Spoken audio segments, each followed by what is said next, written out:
All right, so today we're going to talk about preparing for remote learning. You probably could guess this, but in the last few weeks, your teachers have begun furiously preparing for our return to school, even though it is a remote return, planning lessons and projects and learning activities and ways of engaging with you when we go back to school in the fall. But with the few weeks you have left of summer vacation, there are a few things that you can do to begin preparing yourself for remote learning in the fall. So there are three things I want to think through with you today and just put on your radar as things you could begin preparing as we think about remote learning. One is preparing your space.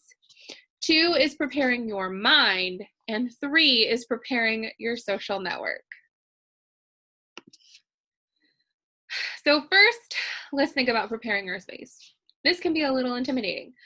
I grew up in a home with 4 kids, and there was never a space that was really free or really mine. And I know that that can be very challenging when we're thinking about remote learning, especially if we're thinking about remote learning with siblings, younger siblings, people that we need to take care of in the house, things that need to be done.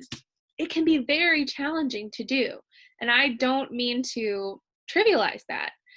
In any event, though, no matter what your home situation looks like, what the space you have looks like, you have to find a way to carve out a spot for yourself to learn, whatever that spot is going to be, and plan for a way to make it productive. So here are some questions that I think would be helpful for you to think through when you're preparing your space as you think about remote learning. 1, where in my home do I feel the most comfortable learning and participating in learning? If you know your teachers, you know they're going to ask you to talk on that Zoom call or that Teams meeting. You know that they're going to ask you to share and to think deeply and critically, and so your voice is going to be heard. Where do you feel comfortable doing that in the home? Where is going to be a place that you're going to feel comfortable sharing and participating in class, maybe talking to classmates in a breakout session? Where is that going to be? Do you have enough lighting? We know that light stimulates the brain. We also know that it's good for us, right? Natural light if you're by a window, lots of vitamin D. And also just for your peers and teachers to be able to see your face if you're on a virtual meeting. Make sure that the space where you are has lighting, or is there a lamp you could bring into the space just to make sure that everybody can see you and that you can see your work productively. Another thing is, how much noise can you tolerate? Different people can tolerate different amounts of noise in their space. For me, because I have a learning challenge, I have dyslexia. So reading, when I'm reading in a quiet space, I do really well. But when there is noise around me, I get constantly distracted. I get frustrated. And sometimes I tend to want to shut down because there's too much noise around me. It's too distracting. So I'm encouraging you to find out, what is your noise tolerance? Do you like having lots of learners around you making noise, or are you one of those people who really needs that quiet space? What is it about the space and the noise level that you can tolerate, and find that happy medium in a spot that works for you. And then also, what should you have around you in your workspace? So start planning, what do I need to have around me to learn most effectively? Are you somebody who likes to write things down? Do you need to have a notebook and a pencil and paper? Do you need to have a planner? Do you need to have a book? What is it that you need to have around you at all times when you're learning that you should prepare to have in your space? Asking yourself those 4 questions and thinking through them in the next couple of weeks will put you on the right track to preparing your space for remote learning. So it doesn't catch you off guard and you're not having to problem solve while you're also trying to learn, right? Which can be very challenging. The next thing I want you to think through is preparing your mind. It's important to think about your brain like a muscle. I know we're teachers and we use this analogy all the time, but think about it. If for the last 6 months you have been doing bicep curls and only bicep curls, your biceps would be very large, but the muscles around your bicep would be very weak, right? Because they haven't gotten the same amount of energy and attention and focus. Your brain is the same way. If you are like me, I have been exercising other parts of my brain since March. I have been thinking about books that I love to read, listening to music and podcasts, watching the news obsessively, baking, spending time with my family and friends, being on video calls, consuming social media, thinking about our politics and our world, but I haven't been doing as much academic learning as I normally would. So that part of my brain is a little rusty, and yours might be too. That's okay. It doesn't mean it's gone. It just means you have to start working it out as you prepare to go back to school. So if your brain is a muscle, start thinking about ways that you could exercise it. Here are some things that I recommend. One small change that I made in the last few weeks is I used to get up in the morning and check social media almost immediately. I wouldn't even get out of bed. I just reach for my phone, check social media, and immediately start there. If that's been you, instead of opening Facebook or Insta or TikTok or whatever social media app is popular now, I'm always 5 apps behind, but whatever social media app is popular right now, instead open your news app.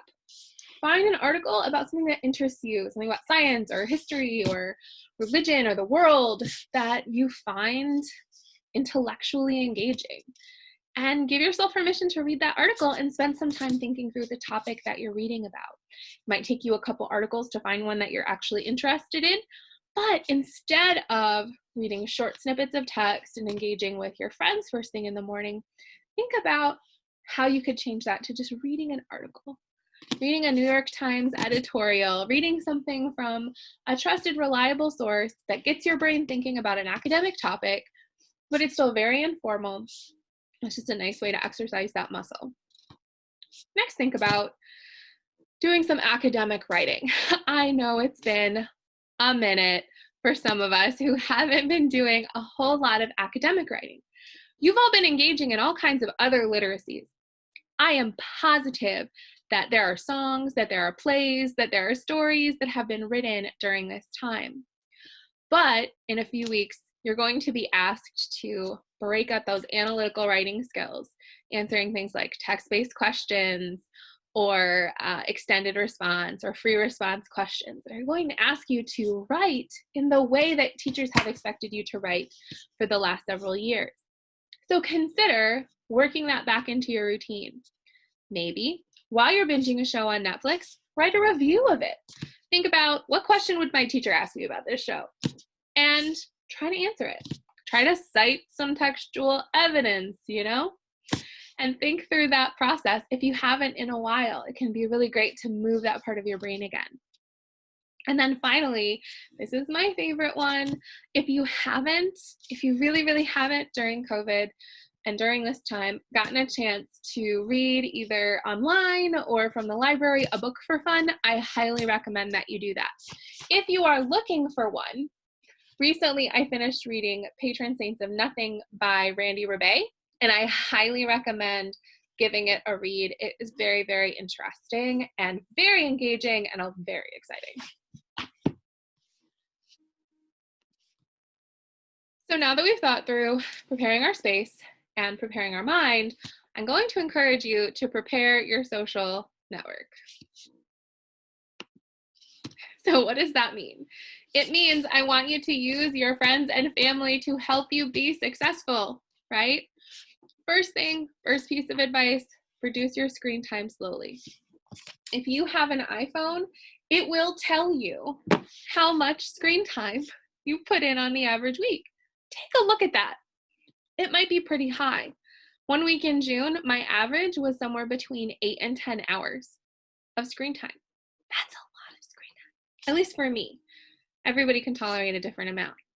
But you know that as you ease back into school, you're going to need to reduce that screen time over time. So start thinking about conscious ways that you could not look at your phone, right? Challenge yourself maybe not to pick it up as many times or to put it down during mealtime. Find ways to reduce that screen time over time so it's not such a shock to your system when you go back. Find a friend to hold you accountable. We all have that friend that always tells us the truth and doesn't pull any punches when it comes to how we've been behaving or acting or working our way through our schoolwork. So find that friend, connect with that friend if you haven't connected with them in a while, and make sure that you guys make a deal to keep each other on track. Now, that doesn't mean that your friend is responsible for your assignments, but it does mean that you want your friend to tell you the truth, to say, hey, I haven't noticed you online this week. What's going on? Let's make sure that we're getting our work done, or setting times to study together. Finding ways to hold each other accountable and supporting each other and encouraging each other during remote learning will make sure that your first quarter report card looks the way you want it to. Set reminders on your phone for important deadlines and meetings. If you're going to use your phone, if you're going to be on your phone, and I know that you are, that's okay. I am too at certain times. Use it to remind you that there are things and responsibilities that you have to do. And especially use it to remind you of any synchronous, that means at the same time, right, where you and your teacher and your classmates are learning at the same time together, learning meetings that you have in high school. You may not have as many of them as a high schooler, but you need to make sure that when you're expected to be on a virtual meeting, that you are on that virtual meeting. And finally, turn off app notifications. If Insta and Snapchat and TikTok and all of the games you have downloaded on your phone are constantly reminding you of things, it becomes a distraction, and it can also increase your anxiety levels. One of the things that has helped me a lot as I'm going back to work and starting to think about working every day is the only notifications now that I get on my phone are from my calendar, from my phone calls, and from my text messages. Everything else I choose to check. And because I choose to check it, I have less pop-ups flashing during the day telling me, hey, you haven't played this game in a while, or hey, you have 17 million unread posts that you probably don't care about. So consider turning off those app notifications so that you can have a more successful learning experience during the day. I promise you, they'll still be there when you're done. The last piece of advice I have for you, now that we've talked about preparing your space, preparing your mind, and preparing your social network, and it goes out especially to my rising ninth graders, because you're joining a new school community and you may not know very many people where you're going, and you're going to be going there remotely. I want to encourage you to reach out. If you are struggling, if you are not sure what to do next, if you were unclear on directions from something, from someone, about anything, please, we are here to help you. We care, and we care so much about your success. I have ninth graders this coming year in English 1, and even though I haven't met you yet, I know that you guys are amazing, awesome learners, that you are going to encounter some challenges in making this transition, because ninth grade is a really important year, but it's also a very challenging year. So if you need help, if you need encouragement, if you need a virtual high five, please, there are teachers at your building, all of the teachers at your building who want you to be successful and who will be there if you ask for help. So don't hesitate if you are struggling, or if you just need that little bit of motivation, that small push, to reach out to us. Even though we're far apart, we still love you and we want you to be successful this year. We know that you can do it. We know that you will do it, and we're here for you. Good luck. Stay safe. One last time, Washington's farewell address, 1796. In 1787, Washington was selected as president of the Constitutional Convention. And in 1789, he was elected president of the United States. And again, he was reelected in 1792. If you look at the pictures below, you will see the results of the Electoral College vote for President Washington. As president, Washington was able to select a cabinet. His cabinet consisted of John Adams, the vice president, Thomas Jefferson, the Secretary of State, Alexander Hamilton, the Secretary of the Treasury, and Henry Knox, Secretary of War. In 1789, the French Revolution starts. and it was modeled after the American Revolution. They wanted to end the monarchy and to have freedom, liberty, and equality. The French Revolution caused many issues and division within the country and the government. There were two parties that had two different ideas. There were the Federalists and the Democratic Republicans. The Federalists wanted a strong national government. They were led by Alexander Hamilton. Hamilton, like other Federalists, did not want the U.S. to support the French Revolution. On the other hand, you have the Democratic Republicans. They wanted states' rights and not a big national government. And Thomas Jefferson was a leading figure in the Democratic Republicans. And he, like others, wanted the U.S. to support the French Revolution. So this caused a big problem and the very beginning of bipartisanship in our new government. In 1796, Washington decides not to run for president again. He works with Alexander Hamilton to write his farewell address. It's not a speech. It was published and distributed throughout the country. Hamilton was a prolific writer and Washington's right-hand man during the war. He was the logical choice to write his address. The address is 7,641 words. The nation's first president called for the American people to remain unified, to resist the rise of political factions, and to avoid the influence of foreign powers.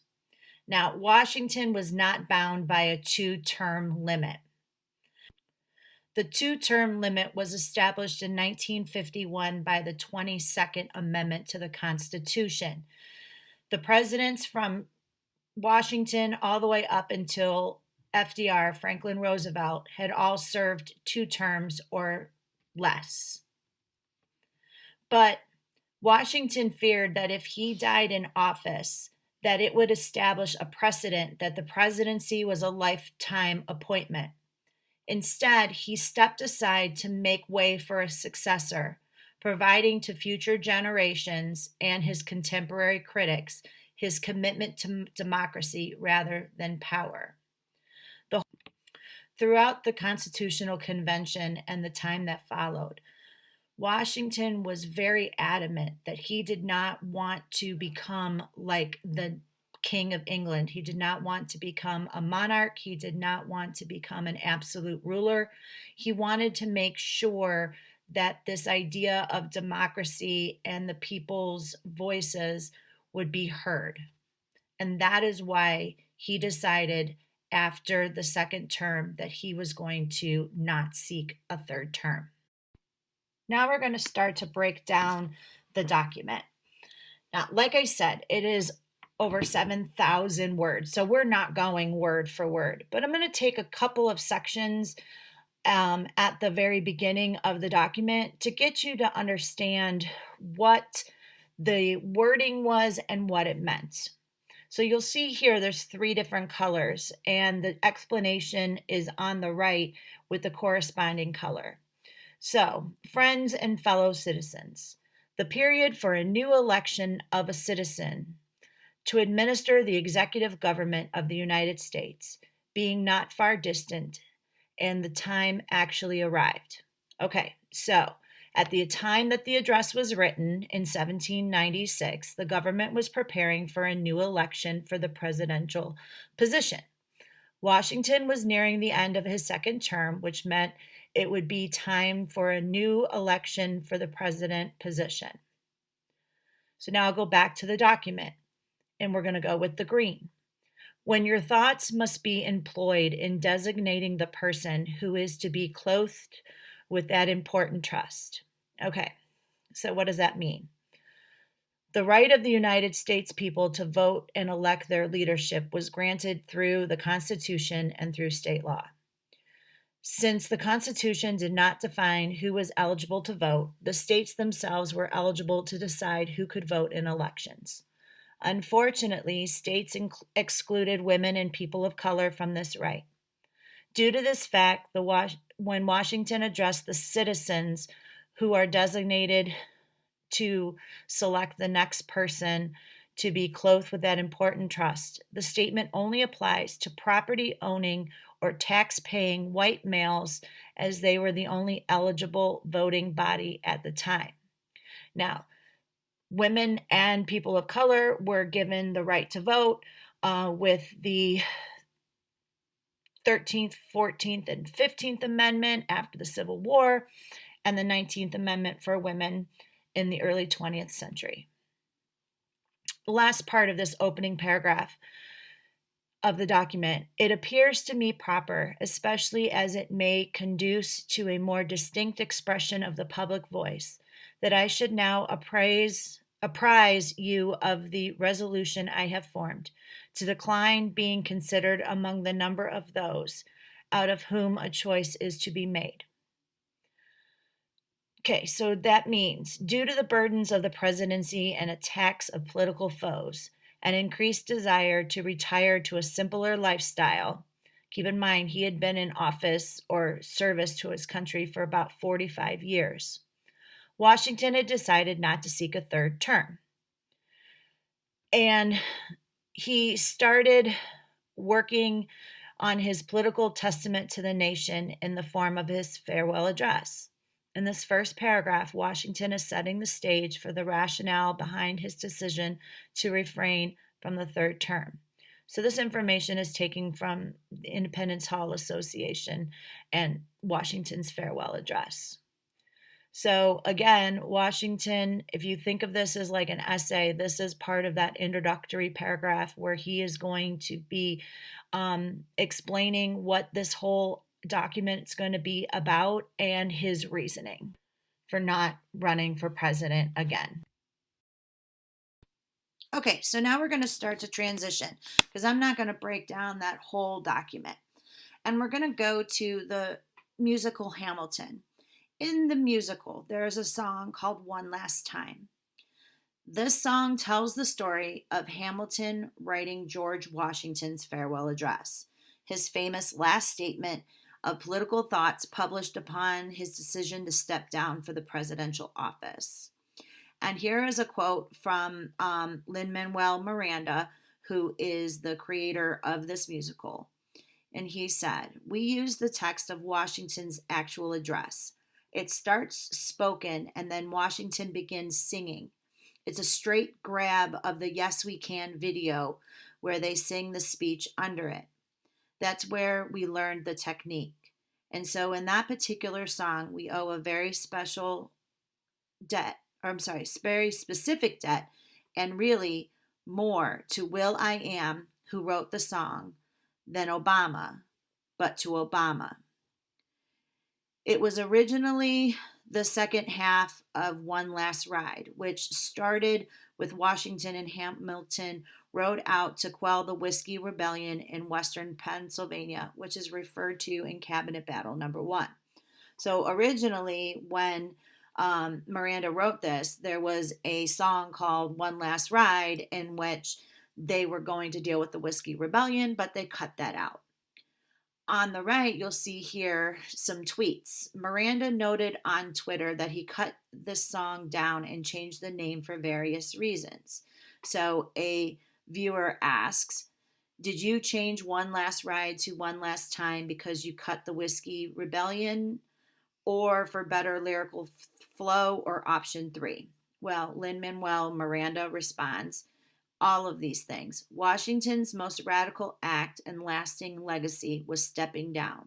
So we put that front and center. So there is a lot of thinking and historical background that goes into the creation of these songs. Genius.com is an amazing site to look at lyrics and their meaning. So here I have on the left-hand side the actual lyrics from Hamilton from One Last Time. And on the other side is an explanation of what the author meant. Okay, so the lyrics are here on the left. The underlined part, I'm not running for president. Again, this talks about Washington's multiple decisions to step away from power, cannot be overstated. And one of the reasons, remember, there was the French Revolution going on, and the year that this was given, Napoleon was invading Italy, and he had said that he wanted to be like another Washington, and Washington did not want people to think of him as a lifetime ruler. And then the second part that's underlined is the word neutrality. Okay, so this is a topic that Washington touched on in his actual farewell address. And here is a quote that has to do with neutrality. After deliberate examination, with the aid of the best lights I could obtain, I was well satisfied that our country, under all the circumstances of the case, had a right to take, and was bound in duty and interest to take, a neutral position. Having taken it, I determined, as far as should depend upon me, to maintain it with moderation, perseverance, and firmness. The last thing that I'm going to talk about is this idea in the song and in his address of partisan fighting. All right, so it was this idea that the spirit of party are sufficient to make it the interest and duty of wise people to discourage and restrain it. This line speaks about one of Washington's major themes in his address. Partisan fighting means fighting between political parties. When the farewell address speaks about the spirit of the party, it means that American citizens should not get so wrapped up in their party. Applied to America today, this says that Democrats and Republicans should not be so dedicated to their party that they make bad choices when they vote. And then I have just a little cartoon down here that was kind of funny. It's Washington saying, Jefferson, Adams, I'm leaving, and while I'm gone, no parties. And then Jefferson and Adams are looking at each other laughing. So it was just a cute little thing that I thought would be good here. Next, you will watch a video from the Disney Plus presentation of Hamilton. And while the song is playing, there are lyrics that are over the video so you can see the words. And I just want you to realize how much history there is in our modern day entertainment. So I hope you enjoy. Have a great day. Mr. President, will you ask to see me? I know you're busy. What do you need, sir? Sir? I want to give you a word of warning. Sir, I don't know what you heard, but whatever it is, Jefferson started it. Thomas Jefferson resigned this morning. You're kidding. I need a favor. Whatever you say, sir, Jefferson will pay for his behavior. Talk less. I'll use the press, I'll write under a pseudonym. You'll see what I can do to him. I need you to draft an address. Yes, he resigned. You can finally speak your mind. No. He's stepping down so he can run for president. Good luck defeating you, sir. I'm stepping down, I'm not running for president. I'm sorry, what? One last time. Relax, have a drink with me. One last time. Let's take a break tonight and then we'll teach him how to say goodbye. To say goodbye, you and I. I want to talk about neutrality. Sir, with Britain and France on the verge of war, is this the best time? I want to warn against partisan fighting. Pick up a pen, start writing. I want to talk about what I have learned, the hard-won wisdom I have earned. As far as the people are concerned, you have to serve. You could continue to serve. No, one last time. The people will hear from me one last time. And if we get this right, we're gonna teach them how to say goodbye. You and I.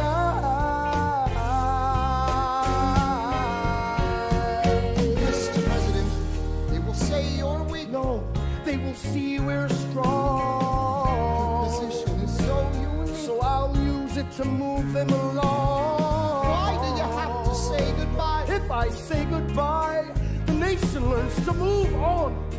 It outlives me when I'm gone. Like the scripture says, everyone shall sit under their own vine and fig tree, and no one shall make them afraid.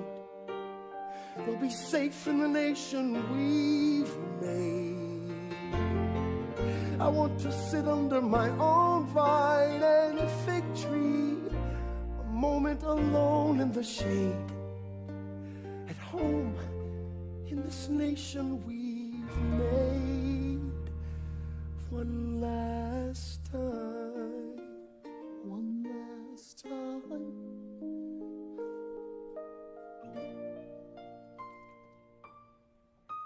Though in reviewing the incidents of my administration, I am unconscious of intentional error, I am nevertheless too sensible of my defects not to think it probable that I may have committed many errors. I shall also carry with me the hope that my country will view them with indulgence, and that after 45 years of my life dedicated to its service with an upright zeal, the faults of incompetent abilities will be consigned to oblivion, as I myself must soon be to the mansions of rest. I anticipate with pleasing expectation that retreat in which I promised myself to realize the sweet enjoyment of partaking in the midst of my fellow citizens, the benign influence of good laws under a free government, the ever-favorite object of my heart, and the happy reward, as I trust, of our mutual cares, labors, and dangers. One last time. George Washington's going home. Teach him how to say goodbye. George Washington's going You home. and I.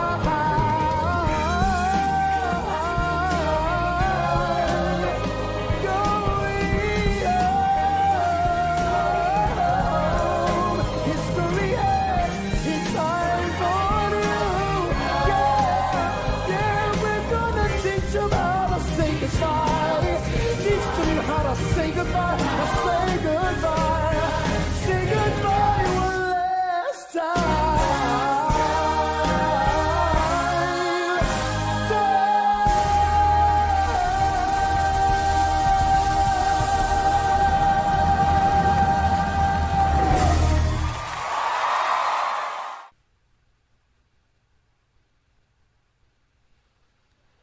In our previous segments, we have learned about linear models and techniques to solve real-world problems using those models.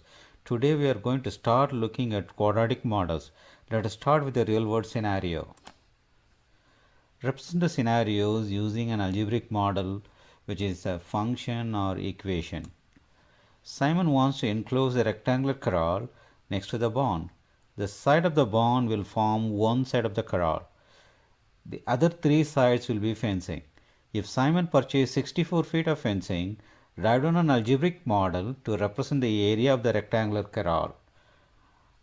So this is the word problem. We have to follow our 5 steps. So read the problem and understand what to be found.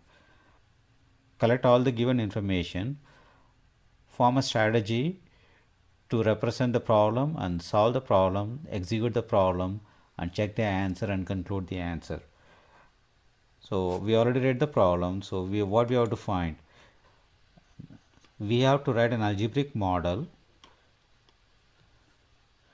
that represents the area of the rectangular corral. So this picture gives you some idea how it is going to look. So this is the barn. This will act like one side of the corral. Then we have our other 3 sides.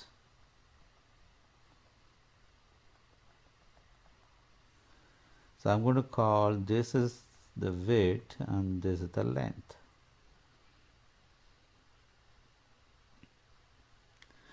These 3 sides, the 2 widths and the length together measure 64 feet. So the fencing is really 64 feet, and that is sum of 2 widths and a length. So if you write this one, this is 2W plus L.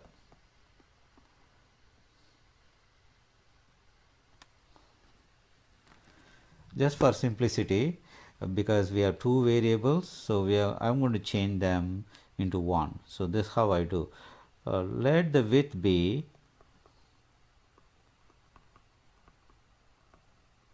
x feet. I mean w is equal to x feet. So now this becomes 2x plus L is equal to 64. So we could solve this for L. So in order to solve for L, subtract 2x on both sides. The 2x minus 2x cancels. You get the length is equal to, these two are not like terms, so we are going to write 64 minus 2x. Now what happens? We have the length and the width in terms of x. So now we are interested to find the expression for area. The formula to find area of the corral is length times width. We have an expression for length which is 64 minus 2x and the width is x. So we have now 64 times x using distributive property, then minus 2 times x times x, so it is 2x to the second power. We could still use this or this, so anything is good. So now we call this is the area of function, so it is f of x. You could also say a of x. We have now got the algebraic model to represent the area. So the function is 64x minus 2x squared. If you see it clearly, this one is not looking like mx plus b. A linear function supposed to have x term and a constant term. Either both or one of them must be there. But this one has an extra term which is x to the second power, x squared term. Because of this term, this becomes quadratic.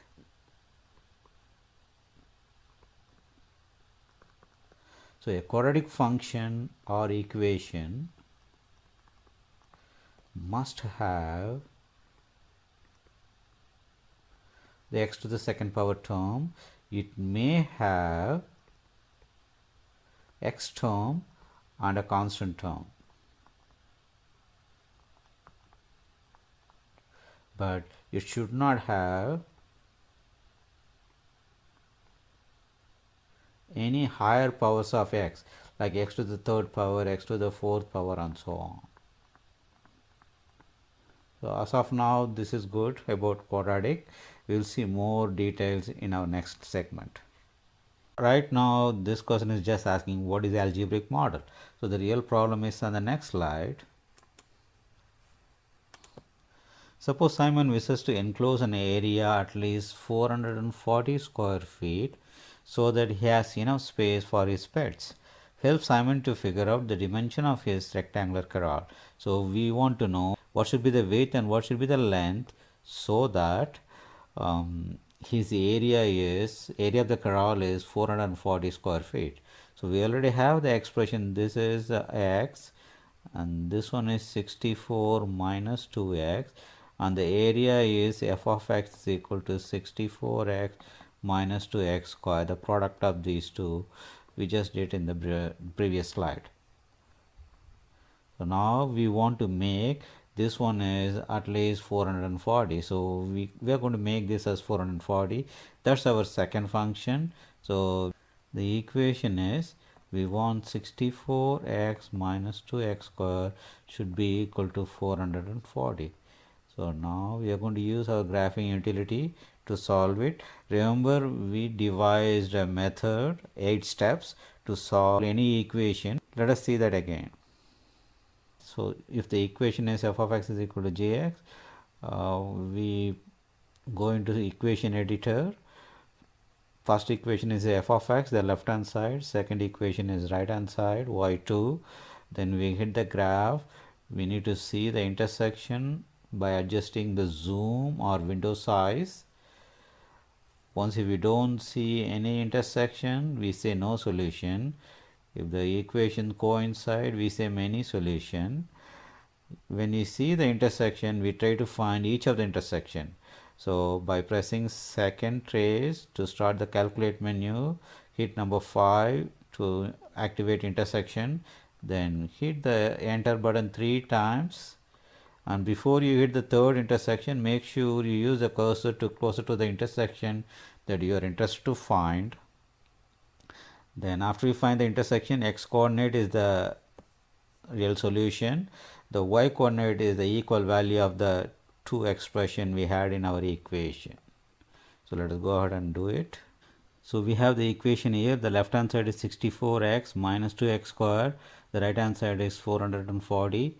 So let us start y equals, my first equation, my first function is 64x minus 2x to the second power, and the second function is 440. So hit the graph. We don't see exactly what we want to see, so zoom fit will help us to find.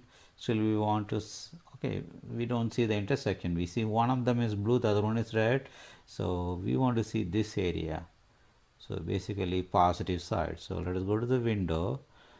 We are not really interested in much of the negative, maybe -1 to say 25 to the x, and the y, see the area is up to 440. So let us say from -10 to say maybe 500. Hit. Let us see a little bit at the top, so window maybe 600. The y maximum is, I make it as 600. So now we are seeing the whole equation, both intersections. There are two intersections. See, one of them is straight line, the other one is going up and down. So there is no more intersection. We see all of them. We are going to find both the intersections by following the steps. So second trace, number 5, we have to choose our first curve, which is y1 right now. Then it is waiting for the second curve. Before you hit the second curve, make sure your cursor is closer to the intersection that you are interested in. So we are finding the intersection on the left side, so we are already there, so press enter. Now it is asking you to, are you ready? So yes, say yes by pressing enter again. So now the first intersection is x is 10, y is 440. So that's the area we want. This is the width. So let us go back and enter that here. So x is equal to 10. So again, let us find the other intersection. So going through again the same steps. Second trace, 5. First curve is y1. Now before you select the second curve, take your cursor closer to the other intersection you are interested in. Otherwise you find the same intersection.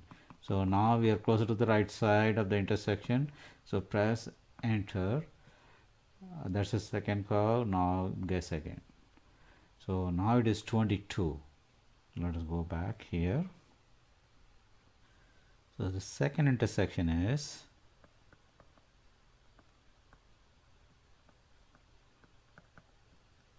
x is equal to 22. So let us really figure out what these two answers means. So when x is 10, our width is actually 10. So width is 10 feet. And what should be the length? The length is 64 minus 2 times x. X is 10. So it is 64 minus 20. That is 44 feet. So the crawl is going to look like this. 10 here, 10 here, and 44 here. This is the side of the bond. Okay, now the second choice, your x is 22, therefore the width is 22 feet and the length is 64 minus 2 times 22, which is 64 minus 44, which is 20 feet. So now the bond is going to look, the crawl is going to look like, once this is 22 and this one is 20 and this is 22. This is the side of the bond. Okay, let us check our answer. What is the area here? The area is 10 times 44, which is 440 square feet.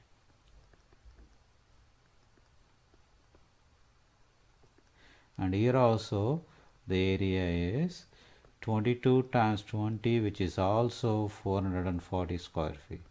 So our answer is matching. So that there are two choices, either 10 by the dimensions, either 10 by 44 or 22 by 20. And in both cases he needs to use only that 64 feet of fencing. So there are two different shapes possible. Okay, further there's an extension. Maximize the area that can be enclosed within the same fencing. After further research, Simon found that it would be better to have more space as per the recommendation of the local Animal Welfare Association to accommodate all his pets in the corral. Can you help Simon to figure out what could be the maximum area of his corral using the same amount of fencing? So he still has to use only 64 feet of fencing, no extra. So can he maximize? It means, can he go more than 440 square feet? So we are going to again use our technology. Good. So we have the function, the y1 is 64x minus 2x square.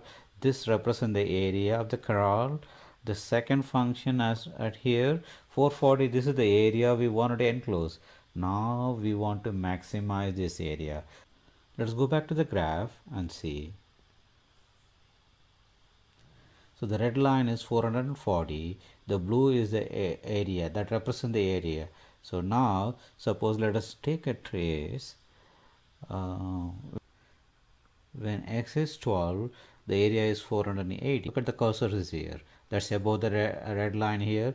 This red line means area is 440. So now at x is equal to 12, that is 12, the area is 480. So this is the length of the width and this value is the area. So the y length is the area, x less in the width of the corral. So on right here it is, we know it is 10, x is 10 and 440. So basically the maximum area is going to be somewhere here, and you could guess it's going to be at the peak point here where it has a peak. So finding exactly what it is, we could guess somewhere here, say 12, maybe somewhere 16 or 15, 14, we don't know. To find the maximum area, the calculator has a feature called maximize under the second trace where we usually find the intersection. So what I'm going to do is I'm going to hit graph, then second trace, we want to maximize, that is number 4.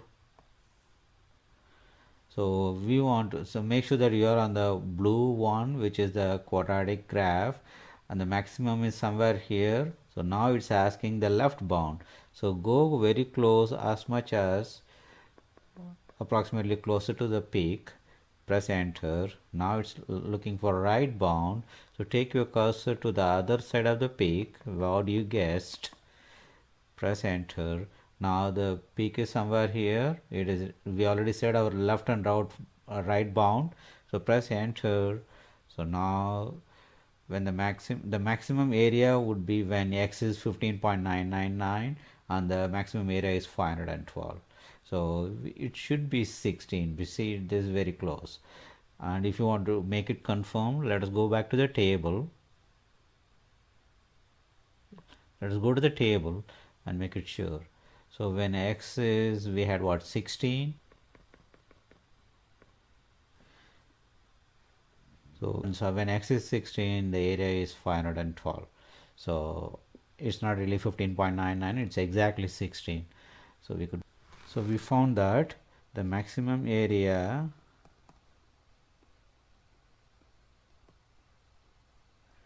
is going to be 512 square feet when x is 16 feet. This means width is 16 and the length is 64 minus 2 times 16, which is 64 minus 32, that is 32 feet.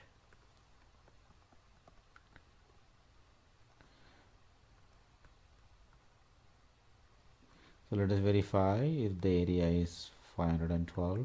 So 16 times 32. 32 times 16. 6 times 32 is 12 balance 1. 18, 19, 32. So 2, 11 balance 1, 512. So the area is verified. So the maximum area would be 512, and the dimensions of the barn, of the corral would be 16 by 32.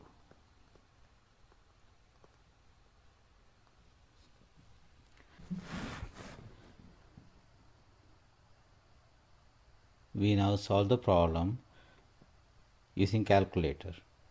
You can also use a graphing calculator at the GeoGebra website. Let me show it real quick.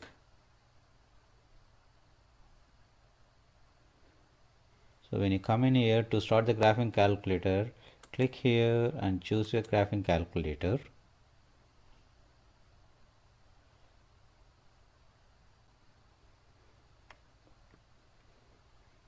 Let us first find the area function, which is y equals 64x minus 2x to the second power.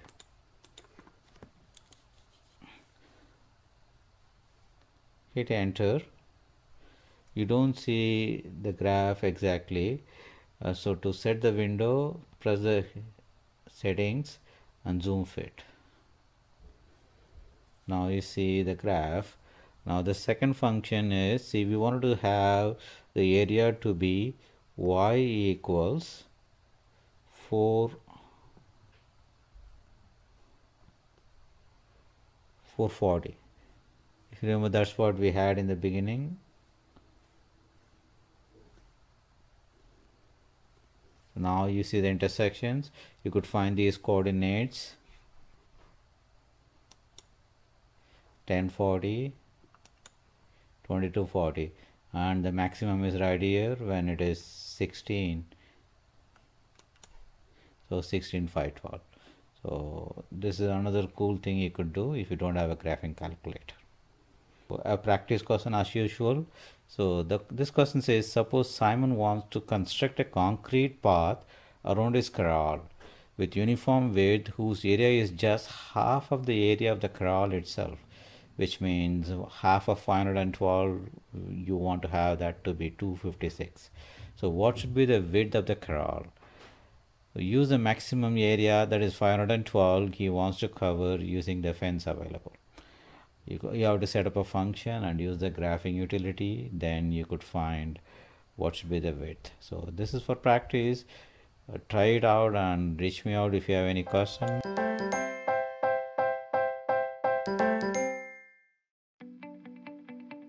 I was born and raised in Cleveland, Ohio. I'm in the Fulton, Memphis area. My wife and I and our 3 boys live in Edgewater. I live in the Lakeshore Collinwood Arts District. I live in Camps Corner area I've lived in the West Park neighborhood for 21 years. for 5 years. I've lived in Cleveland all my life. 37 years, Majority of my life. All my life. 18 years. Cleveland's great. I mean, I love that there's always stuff to do. There's so many free things to do with kids. Best city in the country. I love it. I mean, it's a good city. The school system is awesome. I think Cleveland schools are making great progress. New things are happening at CMSD, you know, I want to be a part of that. So the Cleveland Plan was legislation that was put in place in 2012 to be able to transform Cleveland's public schools. The change in the school district in the last 10 years is one that's focused on high performance, that's focused on providing school choice for families so they can figure out what school is best for them, and moving into a period where we're acknowledging that education needs need to change for our students, for our economy, for our families, and how do we meet families where they are to do that. The schools offer far more choices. They're more career oriented. All kids don't learn the same. All kids aren't interested in the same things. I like the fact that we do have those choices. If your child needs a particular approach or needs in the kind of classroom to help meet their growth, I think the Cleveland plan is about providing those options too. I've just been really happy with the preschool here. I'm just so grateful that I found this school and that my child is here. It's nice. It's very nice to know I can choose what school. I can have my options of going to each building and seeing what is the best choice for my kids. When I did research, I was looking for the best schools that Cleveland had to offer. The teachers are great. They work well with us. They constantly keep in communication with us, and that's really the key, is like that we're all involved. It's nice to walk into a school and have them know who you are. The structure of the academics is very, very rigorous, and I love it. I am a 2016 graduate of Cleveland Early College High School on the John Hay campus. Choice for me was great because I had the opportunity to really take ownership of my education. The high school graduation push and the increase is definitely a result of what the district is doing in order for the schools to thrive, because now you have better schools, quality schools, and when you can push that, students see that you care about them. Now they begin to care about their education.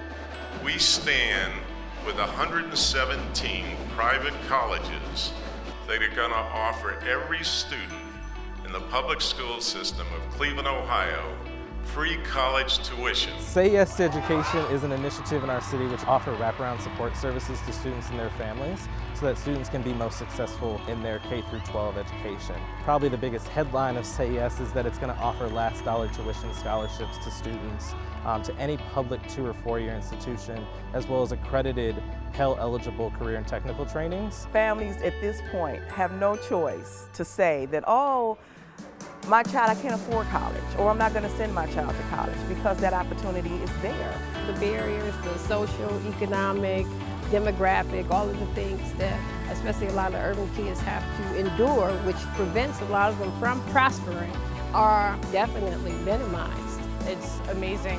I couldn't be happier with the way Cleveland is moving up. We are doing what we set out to do in 2012 with the Cleveland Plan. We are actually seeing results, and that's a great thing. It's an incredible accomplishment. We don't see this kind of growth in the urban district elsewhere in this country. The children are the future. Anything that we do, we have to plan for them to get a great education, a quality education that is technologically advanced so that they're prepared.